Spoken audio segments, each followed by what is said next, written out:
अध्यापिका जी चैनल पर एक बार आप सबका पुनः हार्दिक अभिनंदन। आज हम अपने अध्ययन के क्रम को जारी रखते हुए जिस विषय का अध्ययन करने जा रहे हैं वह है व्याकरण विषय में संकलित वाक्य। तो आज हम सब वाक्य का अध्ययन करेंगे। तो चलिए जानते हैं कि वास्तव में वाक्य क्या होता है। शब्दों का एक ऐसा समूह जो किसी सार्थक अर्थ को बताता है वाक्य कहलाता है। अर्थात जब हम बहुत सारे शब्दों को इस तरह क्रमबद्ध होकर लिखें कि उनको पढ़ने पर हमें किसी अर्थ का पता चले तो वास्तव में वही शब्दों का समूह सार्थक शब्दों का समूह वाक्य कहा जाएगा। वाक्य का वर्गीकरण हम दो प्रकार से कर सकते हैं। पहला अर्थ के आधार पर और दूसरा रचना के आधार पर। तो आज हम रचना के आधार पर वाक्य पढ़ेंगे। रचना के आधार पर वाक्य के तीन भेद होते हैं। पहला सरल वाक्य, दूसरा संयुक्त वाक्य और तीसरा मिश्रित वाक्य। सरल वाक्य हम किसे कहेंगे? जैसा कि नाम से ही पता चल रहा है कि ये वाक्य की जो बनावट है वो एकदम सरल होगी। जिन वाक्यों में एक कर्ता होता है और एक ही क्रिया होती है वह साधारण वाक्य कहे जाते हैं। दूसरे शब्दों में हम इसको इस प्रकार भी समझ सकते हैं कि जिन वाक्यों में केवल एक ही उद्देश्य और एक ही विधेय होता है उन्हें साधारण वाक्य या सरल वाक्य कहते हैं। अब उद्देश्य और विधेय क्या होता है? उद्देश्य मीन्स सब्जेक्ट और विधेय प्रेडिकेट। तो जिन वाक्यों में केवल एक उद्देश्य और एक विधेय होगा वो वाक्य सरल वाक्य कहे जाएंगे। जैसे पढ़ने के बाद वह चला गया। अब इस वाक्य में उद्देश्य क्या है? वह, क्योंकि चला गया क्रिया को करने वाला कौन है? वह। तो जो क्रिया को करने वाला होता है वह उद्देश्य होता है और बाकी का वाक्य का जो भाग होता है वो विधेय कहलाता है। तो इस वाक्य में उद्देश्य वह है और विधेय पढ़ने के बाद चला गया। दूसरा वाक्य देखते हैं, तुम पढ़कर सो जाना। रचना की दृष्टि से यदि हम देखें तो ये वाक्य भी सरल वाक्य ही है क्योंकि इसमें एक ही कर्ता है और एक ही क्रिया का प्रयोग किया जा रहा है। इस वाक्य में उद्देश्य क्या होगा? तुम, और विधेय होगा पढ़कर सो जाना। तो इस प्रकार से सरल वाक्य कौन सा होगा? जो वाक्य एक ही उद्देश्य और एक ही विधेय को रखते हैं वही वाक्य सरल वाक्य कहलाते हैं। जब हम वाक्य का परिवर्तन करते हैं, जैसे संयुक्त वाक्य को हम सरल वाक्य में बदलेंगे, तो हमें इस बात का ध्यान रखना चाहिए कि ये वाक्य जो होते हैं वो प्रायः पहला वाला जो वाक्य होता है उसकी क्रिया में के कारण, ते ही, पर, के बाद, के साथ आदि शब्दों को जोड़कर बनाए जाते हैं। तो ये पहचानने के लिए शब्द है कि यदि आपको वाक्य में पहली वाली क्रिया के साथ के कारण, ते ही, पर, के बाद, के साथ आदि शब्द दिखाई दे तो वो वाक्य सरल वाक्य होगा। संयुक्त वाक्य दूसरा होता है। संयुक्त वाक्य जिन वाक्यों में दो या दो से अधिक सरल वाक्य समुच्चय बोधक अवयव से जुड़े हुए होते हैं वह वाक्य संयुक्त वाक्य कहते हैं या वह वाक्य संयुक्त वाक्य कहे जाते हैं। ये वाक्य और, एवं, तथा, या, अथवा, इसलिए, अतः, फिर भी, तो, नहीं तो, किंतु, परंतु, लेकिन, पर आदि योजक शब्दों से जुड़े हुए होते हैं। तो जो लाल रंग के आपको शब्द दिखाई दे रहे हैं ये योजक शब्द हैं और इन योजक शब्दों से जोड़कर हम जब दो वाक्य लिखते हैं तो वो संयुक्त वाक्य कहे जाते हैं। तो देखते हैं उदाहरण के तौर पर, जैसे वह सुबह गया और शाम को लौट आया। अब यहाँ पर एक वाक्य कौन सा है? वह सुबह गया, क्योंकि ये वाक्य अपने आप में पूरा है। और दूसरा वाक्य शाम को लौट आया, मतलब वह शाम को लौट आया। तो यहाँ पर ये दो वाक्य हैं अलग अलग और इन दोनों वाक्यों को और योजक से जोड़ दिया गया है, इसलिए ये वाक्य संयुक्त वाक्य कहा जाएगा, क्योंकि और से जुड़ने वाले वाक्य संयुक्त वाक्य होते हैं। दूसरा उदाहरण, प्रिय बोलो पर असत्य नहीं। अब यहां पर भी दो वाक्य जो हैं वो परयोजक से जुड़ रहे हैं, तो इसलिए ये वाक्य भी संयुक्त वाक्य ही होगा। यहां पर यह बात देखने की है कि ये जो परयोजक है वो सरल वाक्य में भी लगता है। तो जहां पर दो वाक्य परयोजक से जोड़ रहे हैं वो तो संयुक्त वाक्य होगा, लेकिन जहां पर वाक्य जोड़ने के लिए पर का प्रयोग किया जा रहा है लेकिन उसमें एक ही क्रिया हो, एक ही वाक्य हो, तो वो कभी भी संयुक्त वाक्य नहीं होगा। तीसरा देखते हैं, मिश्रित वाक्य। जिन वाक्यों में एक मुख्य या प्रधान वाक्य हो और अन्य आश्रित उपवाक्य हो वह मिश्रित वाक्य कहे जाते हैं।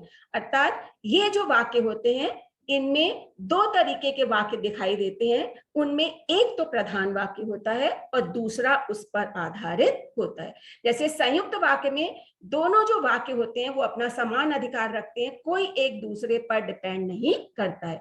लेकिन मिश्रित वाक्य में एक वाक्य प्रधान वाक्य होगा और दूसरे वाक्य जो होंगे वो उस पर आश्रित होंगे, तो ऐसे वाक्य मिश्रित वाक्य कहे जाते हैं।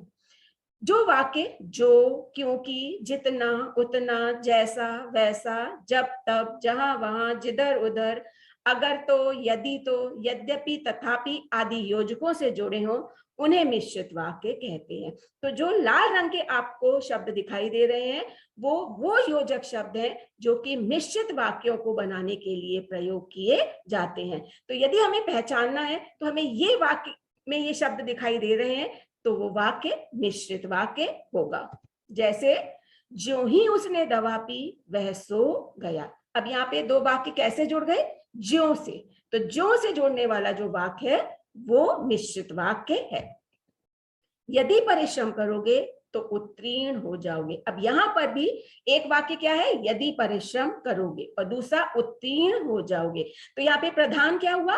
उत्तीर्ण हो जाओगे, और इस पे डिपेंडेंट कौन सा है? यदि परिश्रम करोगे। तो ये वाक्य भी यदि तो से जुड़ रहा है, इसलिए वाक्य कौन सा हो जाएगा? मिश्रित वाक्य हो जाएगा। तीसरा वाक्य, मैं जानता हूं कि तुम्हारे अक्षर अच्छे नहीं बनते हैं। अब यहां पर भी दो वाक्य की योजक से जुड़ रहे हैं, इसलिए ये वाक्य भी जो होगा वो मिश्रित वाक्य कहा जाएगा। इस प्रकार हमने देखा ज्यों, यदि, तो, की से जुड़ने वाले, क्योंकि से जुड़ने वाले, ये सारे जितने भी योजक शब्द होते हैं वो मिश्रित वाक्य में ही प्रयोग किए जाते हैं। अब हम देखते हैं कि वाक्य का परिवर्तन कैसे किया जाता है, मतलब एक वाक्य दूसरे वाक्य में कैसे बदल जाता है, या एक वाक्य को दूसरे वाक्य में बदलने के लिए हमें क्या करना चाहिए। वाक्य परिवर्तन क्या होता है? एक वाक्य को दूसरे वाक्य में इस प्रकार बदलना कि उसके अर्थ में कोई परिवर्तन ना हो, वह वाक्य परिवर्तन कहलाता है। अर्थात एक वाक्य जब दूसरी तरीके से हम लिखें और उसका अर्थ जो है वो बिल्कुल भी ना बदले, वही वाक्य परिवर्तन कहा जाएगा। अब वाक्य परिवर्तन करते समय कुछ ध्यान देने योग्य बातें हैं कि जिनको ध्यान में रखकर हमें वाक्य का परिवर्तन करना चाहिए। पहली, एक वाक्य को दूसरे वाक्य में बदलते समय हमें इस बात का ध्यान रखना चाहिए कि वाक्य का काल ना बदले। काल मतलब टेंस, कि दिया हुआ वाक्य जिस काल में है, यदि वो वर्तमान काल में है तो आप वर्तमान काल ही में प्रयोग करेंगे, और यदि भूतकाल का है तो भूतकाल में प्रयोग करेंगे। दूसरी चीज कि जिस वाक्य में हमें दिए हुए वाक्य का परिवर्तन करना है उसी वाक्य में प्रयोग किए जाने वाले योजक शब्दों का प्रयोग करना चाहिए। कि जिस वाक्य में हमें परिवर्तन करना है उस वाक्य में जिन योजक शब्दों का प्रयोग किया जाता है, वाक्य परिवर्तन करते समय हमें उन्हीं योजक शब्दों को प्रयोग करना चाहिए। तो चलिए अभ्यास के तौर पर कि हमारे वाक्य परिवर्तन हम किस तरीके से करेंगे, अभ्यास के तौर पर हम कुछ वाक्य देखते हैं ताकि आप अच्छी तरह से समझ सकें और उनका परिवर्तन कर सकें। तो पहला वाक्य है, प्रातःकाल होते ही पक्षी चहचहाने लगे। अब ये कैसा वाक्य है? ये वाक्य सरल वाक्य है, क्योंकि इसमें बीच में कहीं कोई क्रिया नहीं लग रही है, लास्ट में क्रिया का प्रयोग हो रहा है लगे। यदि हम इसी वाक्य को संयुक्त वाक्य में बदलते हैं तो हम क्या करेंगे? दो वाक्य अलग अलग हैं, एक प्रातःकाल हुआ, दूसरा पक्षी चहचहाने लगे। इन दोनों वाक्यों को हम और योजक से जोड़ देंगे, क्योंकि संयुक्त वाक्य में और योजक का प्रयोग किया जाता है। तो क्या बन जाएगा? प्रातःकाल हुआ और पक्षी चहचहाने लगे। अब इसी वाक्य को यदि हमें मिश्रित वाक्य में बदलना है तो हम उन्हीं योजक शब्दों का प्रयोग करेंगे जो कि मिश्रित वाक्य में लगाए जाते हैं और अर्थ भी उसका ना बदले। तो कैसे हम कर लेंगे? जब प्रातःकाल हुआ तब पक्षी चहचहाने लगे। दूसरा वाक्य, कक्षा में अध्यापक के आते ही सभी शांत हो गए। ये वाक्य कैसा है? सरल वाक्य। इसको जब हम संयुक्त वाक्य में बदलेंगे तो क्या हो जाएगा? कक्षा में अध्यापक आए और सभी शांत हो गए। अब यदि हम इसी को मिश्रित वाक्य में बदलेंगे तो हम कैसे बनाएंगे? क्योंकि अध्यापक आए वैसे ही शांत हो गए, तो हम कैसे बना लेंगे? जैसे ही कक्षा में अध्यापक आए वैसे ही सब शांत हो गए। तो ये वाक्य मिश्रित वाक्य में बदल जाएगा। अब आपने देखा ना, इसमें ना तो हमारा कोई काल का परिवर्तन हो रहा है, जिस काल में एक वाक्य है सारे वाक्य उसी काल में है, और जिस वाक्य में हमें परिवर्तन हम कर रहे हैं संयुक्त वाक्य में संयुक्त वाक्य योजक और मिश्रित वाक्य में मिश्रित वाक्य योजक हम प्रयोग करके वाक्य का परिवर्तन कर रहे हैं। तीसरा वाक्य हम देखते हैं, लापरवाह मजदूर छत से गिर गया। ये वाक्य कैसा है? सरल वाक्य, क्योंकि इसमें कोई योजक शब्द का प्रयोग नहीं किया जा रहा है। दूसरा, यदि हम इसी को संयुक्त वाक्य में बदलेंगे तो क्या हो जाएगा? मजदूर लापरवाह था इसलिए छत से गिर गया। इसी को मिश्रित वाक्य में बदलने के लिए क्या हो जाएगा? जो मजदूर लापरवाह था वह छत से गिर गया। तो इस तरीके से एक वाक्य हम तीनों वाक्य में उसका परिवर्तन जो है वो कर सकते हैं। केवल हमें यह ध्यान रखना होता है कि हम काल ना बदलें और उसी वाक्य के योजक शब्दों का प्रयोग करें। अगला वाक्य, मां के घर आने पर दोनों बच्चे उनसे लिपट गए। अब इसको संयुक्त वाक्य में बदलने पर क्या हो जाएगा? मां घर आई और दोनों बच्चे उनसे लिपट गए। मिश्रित वाक्य में बदलने पर होगा, जो ही मां घर आई या जैसे ही मां घर आई दोनों बच्चे उनसे लिपट गए। यहाँ पर ध्यान रखने की बात एक ये है कि एक वाक्य को परिवर्तन करने के बहुत सारे तरीके हो सकते हैं, बस हमें यह ध्यान रखना होता है कि वाक्य का अर्थ ना बदले। तो चलिए देखते हैं अगला वाक्य, मोहिनी और रागिनी पढ़ने के लिए गई। अब यहाँ पर ये वाक्य कौन सा है? सरल वाक्य। यहाँ पर ये उदाहरण मैंने आपको यह समझाने के लिए लिया है कि जब योजक शब्द दो वाक्यों को जोड़ते हैं तो वो वाक्य जो है वो संयुक्त वाक्य होगा, लेकिन जब वो और योजक शब्द दो शब्दों को जोड़ेगा तो वो वाक्य सरल वाक्य होगा, संयुक्त वाक्य नहीं। जैसे यहाँ पर पहले वाक्य में आप देख रहे हैं कि मोहिनी और रागिनी पढ़ने के लिए गई। यहाँ पर और योजक शब्द का प्रयोग हो रहा है, जो कि मैंने आपको पहले बताया था कि और योजक शब्द का प्रयोग संयुक्त वाक्य में होता है, लेकिन यहाँ पर और योजक से दो शब्द जुड़ रहे हैं, मोहिनी और रागिनी। यहाँ पर दो वाक्य नहीं जुड़ रहे हैं। हम दूसरे वाक्य को देखें तो उसमें क्या है? पहला वाक्य है मोहिनी पढ़ने के लिए गई और रागिनी भी पढ़ने के लिए गई। अब यहाँ पर दो वाक्य अलग अलग है, एक है मोहिनी पढ़ने के लिए गई और दूसरा वाक्य है रागिनी पढ़ने के लिए गई। तो यहाँ पर ये दो वाक्य और योजक से जुड़ रहे हैं, इसलिए दूसरा वाला वाक्य जो होगा वो संयुक्त वाक्य कहा जाएगा और पहला वाला वाक्य जिसमें दो शब्द और से जुड़ रहे हैं वो वाक्य सरल वाक्य होगा। मिश्रित वाक्य में ये वाक्य कैसे बदलेगा कि जब मोहिनी पढ़ने के लिए गई तब रागिनी भी पढ़ने के लिए गई। इस प्रकार से हम एक वाक्य को दूसरे वाक्यों में बदल सकते हैं, बस हमको ध्यान रखना होता है कि उन्हीं योजक शब्दों का हम प्रयोग कर रहे हैं और वाक्य का काल किसी भी सूरत में बदलना नहीं चाहिए।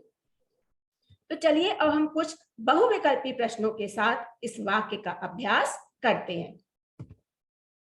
पहला प्रश्न है, रचना या बनावट की दृष्टि से कौन सा वाक्य का भेद नहीं है। अब यहाँ पर ऑप्शन में 4 ऑप्शन है। अब कौन सा वाक्य जो है इसमें रचना की दृष्टि से नहीं है? सरल वाक्य, मिश्रित वाक्य, समूह वाक्य या संयुक्त वाक्य? सही आंसर क्या होगा? समूह वाक्य। क्योंकि अभी हमने पढ़ा था कि रचना की दृष्टि से वाक्य जो है वो 3 प्रकार के होते हैं, सरल वाक्य, मिश्रित वाक्य और संयुक्त वाक्य। तो इन ऑप्शन में जो समूह वाक्य है ये रचना की दृष्टि से नहीं होता, इसलिए उत्तर जो होगा वो होगा समूह वाक्य। दूसरा प्रश्न, जो मेहनत करते हैं वे छात्र हमेशा सफल होते हैं। ये वाक्य कैसा वाक्य है? संयुक्त है, मिश्रित है या सरल है? अब हम देख रहे हैं कि ये वाक्य किससे जुड़ रहा है? जो से जुड़ रहा है। अब आप ध्यान करिए कि ये जो योजक शब्द से कौन सा वाक्य जुड़ता है। हाँ बिल्कुल सही, तो आंसर क्या होगा? मिश्रित वाक्य, क्योंकि जो योजक शब्द जोड़कर हम मिश्रित वाक्य बनाते हैं। मेरी कलम तुम्हारे पास है, ये कैसा वाक्य है? अब यहां पर आप देखिए कि आपको इस वाक्य में कोई भी योजक शब्द दिखाई नहीं देगा। तो जो वाक्य कोई भी योजक शब्द से नहीं जुड़े होते हैं वो वाक्य कौन से होते हैं? सरल वाक्य। इसलिए सही आंसर क्या होगा? सरल वाक्य। मैंने उसे उठाया और खाना खिलाया, ये वाक्य कैसा है? अब यहां पर आप देखिए कि 2 वाक्य कौन से योजक से जुड़ रहे हैं? और योजक से जुड़ रहे हैं, इसलिए सही उत्तर क्या हुआ? संयुक्त वाक्य। वह नहीं चाहता कि तुम्हारे साथ पढ़े। अब रचना के आधार पर यह वाक्य का भेद कौन सा होगा? सरल वाक्य, मिश्रित वाक्य या संयुक्त वाक्य? अब आप इसको, आप में कौन सा योजक देख रहे हैं? की योजक शब्द का प्रयोग जो है वो 2 वाक्यों को जोड़ने के लिए किया जा रहा है। तो की योजक शब्द का प्रयोग किसमें होता है? मिश्रित वाक्य में। तो सही आंसर क्या होगा? मिश्रित वाक्य। निम्नलिखित में से कौन सा वाक्य सरल वाक्य नहीं है? पहला वाक्य, वह जो लाल कपड़े वाला आदमी है कहीं जा रहा है। दूसरा, इसी बच्चे को शिक्षक ने डांटा था। तीसरा वाक्य है, वह लंबा लड़का है। अब यहां पर वाक्य है, इसमें से एक वाक्य ऐसा है जो सरल वाक्य नहीं है। अब आपको ये देखना है कि आप कैसे पहचानेंगे कि इनमें एक सरल वाक्य एक नहीं है। अब आप देखिए पहला वाला जो वाक्य है वो कैसे हो बना है? वह जो लाल कपड़े वाला आदमी है कहीं जा रहा है। अब आपको इसमें साफ दिखाई दे रहा है कि ये वाक्य जो है वो 2 है। ठीक है, तो 2 वाक्य तो कभी सरल वाक्य में हो ही नहीं सकते। और बाकी दोनों वाक्य आप देखिए तो एक एक वाक्य आपको उसमें दिखाई देगा। इसी बच्चे को शिक्षक ने डांटा था, एक ही उद्देश्य है, एक ही विधेय। वह लंबा लड़का है, इसमें भी एक ही वाक्य है, कोई भी अलग वाक्य आपको नहीं दिखाई दे रहा है जो कि योजक शब्द से जुड़ा हो। इसलिए सही आंसर क्या होगा? फर्स्ट, वह जो लाल कपड़े वाला आदमी है कहीं जा रहा है। आज धूप निकलने की संभावना है। मिश्रित वाक्य में बदलने पर क्या होगा ये वाक्य? आज धूप निकल सकती है या आज धूप और बारिश आने की संभावना है। और तीसरा है, संभावना है कि आज धूप निकले। अब आप तीनों वाक्यों को जरा ध्यान से देखेंगे तो आपको क्या लगेगा? क्वेश्चन क्या पूछा जा रहा है? आज धूप निकलने की संभावना है। तो ये वाक्य कैसा हुआ? ये वाक्य हुआ सरल वाक्य, क्योंकि इसमें कोई योजक शब्द हमको दिखाई नहीं दे रहा है। अब मिश्रित वाक्य के आप यदि योजक शब्द ध्यान करें तो आपको ध्यान आएगा कि मिश्रित वाक्य में किन किन योजक शब्दों का प्रयोग किया जाता है। ठीक है, दूसरा वाला वाक्य आप देखेंगे कि आज धूप और बारिश आने की संभावना है। अब यहां पर ये वाक्य कौन सा हुआ? नहीं, संयुक्त वाक्य नहीं होगा, क्योंकि यहाँ पर धूप और बारिश ये दोनों शब्द जो हैं वो और योजक से जुड़ रहे हैं, इसलिए ये वाक्य भी कौन सा होगा? सरल वाक्य होगा। ठीक है, तीसरा वाला वाक्य हम देखते हैं, संभावना है कि आज धूप निकले। इसमें 2 वाक्य आपको अलग अलग दिखाई देंगे। पहला है संभावना है और दूसरा है आज धूप निकले। और दोनों वाक्य किससे जुड़ रहे हैं? की योजक शब्द से जुड़ रहे हैं। इसलिए जब हम पहले वाले वाक्य जो आज धूप निकलने की संभावना है, इसको जब हम मिश्रित वाक्य में बदलेंगे तो सही आंसर क्या होगा? संभावना है कि आज धूप निकले। जब शाम हो तब लौट आना, हम सरल वाक्य में यदि ये वाक्य बदलेंगे तो क्या होगा? शाम होते ही घर लौट आना। दूसरा, शाम में लौट आना। तीसरा ऑप्शन है जैसे ही शाम हो वैसे ही लौट आना। अब आप ध्यान से तीनों वाक्य यदि देखेंगे तो आपको पता चलेगा कि इसमें से जब हम क्वेश्चन वाले वाक्य को सरल वाक्य में बदलेंगे तो हमारा आंसर क्या होना चाहिए।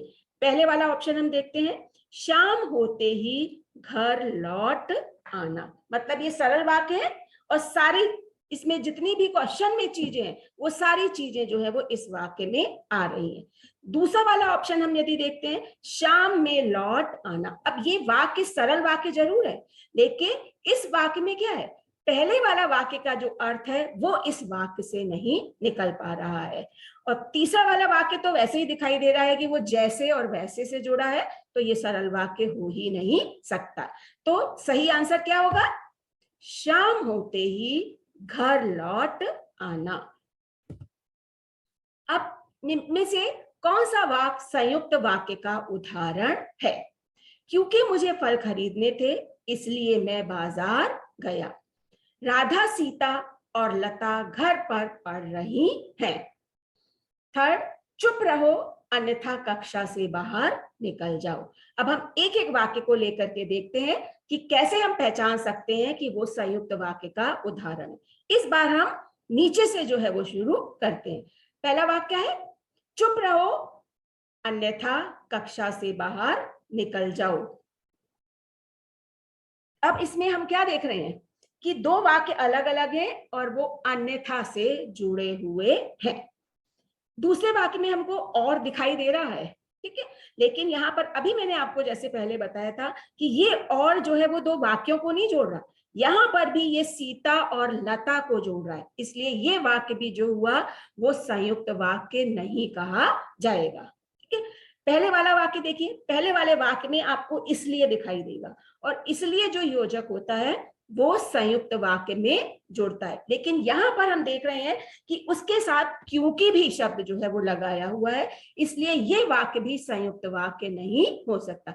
क्योंकि मुझे फल खरीदने थे इसलिए मैं बाजार गया। अब ये वाक्य भी एक दूसरे पर डिपेंडेंट है, इसलिए ये वाक्य मिश्रित वाक्य कहा जाएगा, संयुक्त वाक्य नहीं। तो हमारा सही आंसर क्या होना चाहिए? थर्ड वाला ऑप्शन, चुप रहो अन्यथा कक्षा से बाहर निकल जाओ। इस प्रकार से आगे का वाक्य हम देखते हैं। इनमें से तीनों वाक्यों में से हमको संयुक्त वाक्य छांटना है। ज्यों ही पुलिस आई चोर भाग गया। दूसरा वाक्य, बालक को रोता देखकर मैंने उससे रोने का कारण पूछा। तीसरा वाक्य, घंटी बजी और छात्र पुस्तकें उठाकर बाहर चले गए। अब हम तीनों वाक्यों को समझने का प्रयास करते हैं। पहला वाला वाक्य क्या है? ज्यों ही पुलिस आई चोर भाग गया। अब आपने देखा है कि किससे जुड़ रहा है? ज्यों से। तो ज्यों से वाक्य जो जुड़ता है वो कौन सा होता है? हाँ, मिश्रित वाक्य ज्यों से जुड़ता है। दूसरा वाक्य हम देखते हैं, बालक को रोता देखकर मैंने उससे रोने का कारण पूछा। अब यहां पर वाक्य क्या हुआ? ये एक ही क्रिया इसमें प्रयोग हो रही है, देख कर वहां पर लगा दिया है, देखना नहीं है। यदि हम यहाँ पर पूर्ण क्रिया का प्रयोग करते तो वो दो वाक्य अलग अलग हो जाते। अब यहाँ पर पहले वाक्य की क्रिया में हमने कर लगा दिया, जैसे मैंने आपको सरल वाक्य में समझाया था कि पहले वाक्य की क्रिया में कर या करके ते ही लगा देते हैं तो वो वाक्य जो है वो सरल वाक्य बन जाता है, इसलिए ये वाक्य भी कैसा होगा? सरल वाक्य। तब तीसरा वाक्य हम देखते हैं, घंटी बजी और छात्र पुस्तकें उठाकर बाहर चले गए। अब ये दो वाक्य अलग अलग हैं और किस योजक से जुड़ रहे हैं? और। बिल्कुल सही, और योजक से कौन सा वाक्य जुड़ता है? संयुक्त वाक्य। तो सही आंसर क्या होगा? घंटी बजी और छात्र पुस्तकें उठाकर बाहर चले गए। इस प्रकार से आपने देखा कि हम कैसे एक वाक्य को दूसरे वाक्य में बदल सकते हैं। आशा है कि आपको ये वाक्य परिवर्तन और वाक्य पूरी तरह से समझ में आ गए होंगे। अगले वीडियो में अगले विषयों के साथ हम पुनः मिलेंगे। तब तक के लिए धन्यवाद।